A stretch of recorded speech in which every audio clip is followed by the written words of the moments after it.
ආයිබෝවන් ඉතලි අම්මාගේ ආදරණීය රසමැදුරට. ඉතලි අම්මාව ඔයාලා තාමත් සබ්ස්ක්‍රයිබ් කරලා නැත්නම් දැන්මම සබ්ස්ක්‍රයිබ් කරලා ළඟම තියෙන බෙල් අයිකන් එකත් ඕල් දීලා තියාගන්න.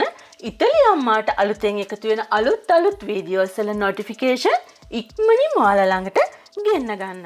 අද අපි බලමු කාලේ විඩංගු නොකර හරිම පහසුවෙන් ඉක්මනින්ම රසට සොෆ්ට් එකට චපාති රොටියක් හදාගන්නේ කොහොමද කියලා. කාර්යබහුල ජීවිතයක් ගත කරන අයට මේක ගොඩාක් වටින රෙසිපි එකක්. මම මේ සඳහා සූදානම් කරගෙන තියෙන්නේ පාන් පිටි, ලුණු, මද රස්නේ වතුර, ඒ වගේම තෙල් මේසැඳි දෙකක්. මුලින්ම අපි පිටි ටික හොඳට හලා ගමු.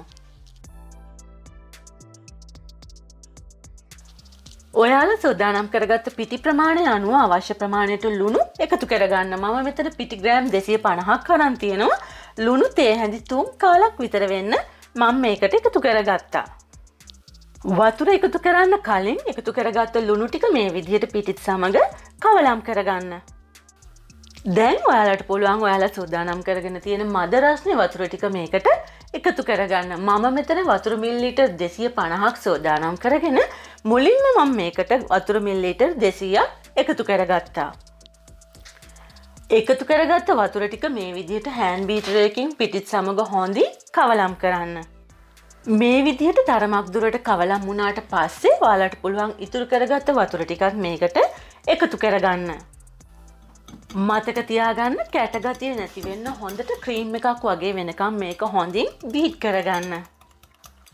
මෙතනදි මේ රොටිය බැලුමක් වගේ පිම්බිලා එන්න හේතු වෙන ප්‍රධානම හේතුව තමයි අපි මේ පිටි මිශ්‍රණය බීට් කරගන්න විදිහ.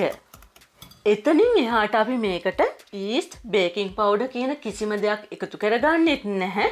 ඒ වගේම තමයි අනපු පිටි මිශ්‍රණය පිපෙන්න කියලා තවත් වෙලාවක් තියලා තියන්නේ නැහැ.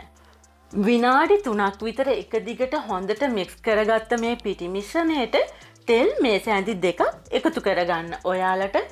ඔයාලා උයන්න පාවිච්චි කරන ඕනම තෙල් වර්ගයක් වුණත් පාවිච්චි කරන්න පුළුවන්. මම මේකට එකතු කරගත්තේ ඔලිව් තෙල් මේසැඳි දෙකක්. මතක තියාගන්න දැන් අපි මේ තෙල් ටික එකතු කරලත් මුලින් බීට් කළා වගේම නැවත වතාවක් හොඳින් බීට් කරගන්න තවත් විනාඩි 3ක් විතර. අපි හදාගත්ත පිටි මිශ්‍රණය මෙන්න මේ වගේ උකු ක්‍රීම් එකක් වගේ වුණාට පස්සේ අපිට පුළුවන් රොටි ටික පුච්ච ගන්න යන්න. ඔයාලා මේ හදාගත්ත මිශ්‍රණය මෙන්න මේ වගේ පුංචි කටක් සහිත භාජනයකට දාගන්න.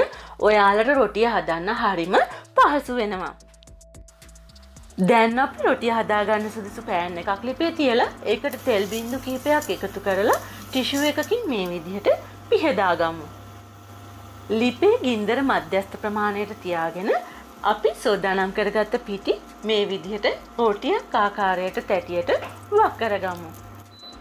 මේ විදිහට මධ්‍යස්ථ ප්‍රමාණයේ ගින්දරේ විනාඩියක් රොටිය පිච්චුණාට පස්සේ අපිට පුළුවන් රොටිය අනිත් පැත්ත හරව ගන්න. මේ විදිහට රොටිය ඔයාලා අනිත් පැත්තට හරව ගත්තට පස්සේ උඩ පැත්තෙන් ඔයාලා හැන්දෙන් පොඩ්ඩක් රොටිය තද කරන්න.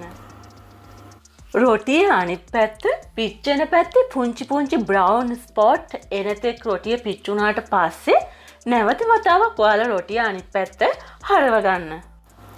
ඔන්න දැන් ඔයාලට පුළුවන් මේ වීඩියෝ එකේ පේන විදිහට රොටියට උඩින් ටිෂු එකකින් හෝ කිචන් ටවල් එකකින් පොඩ්ඩක් රොටිය තද කරන්න. ඔයාලට පේනවා ඇති අපි මෙහෙම පොඩ මේක තද කරනකොට තමයි රොටිය පිම්බෙන්නේ. ඉතින් දැන් ඔයාලටත් පුළුවන් උදෑසන ආහාරයට ඒ වගේම රාත්‍රී ආහාරයට හරිම පහසුවෙන් මේ විදිහට චපාති රොටියක් හදාගන්න. වැඩි පිරිවැයක් දරන්න වෙන්නේ නැති නිසා ගොඩක් පහසුවෙන් ඔයාලට මේක හදාගන්න පුළුවන්.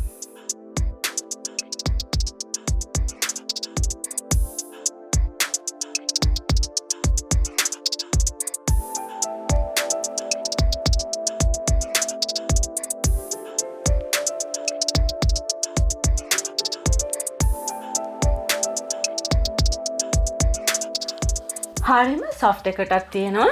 කෑම හපන්න ගිලින්න අපහසු කෙනෙකුට උනත් හරිම පහසුවෙන්ම ආහාරයට ගන්න පුළුවන් රොටියක්.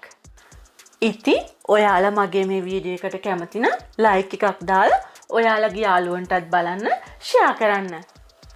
ඔයාලා හැමෝටම නිරෝගිමත් සුවදායි හෙට දවසක්. ආයුබෝවන්.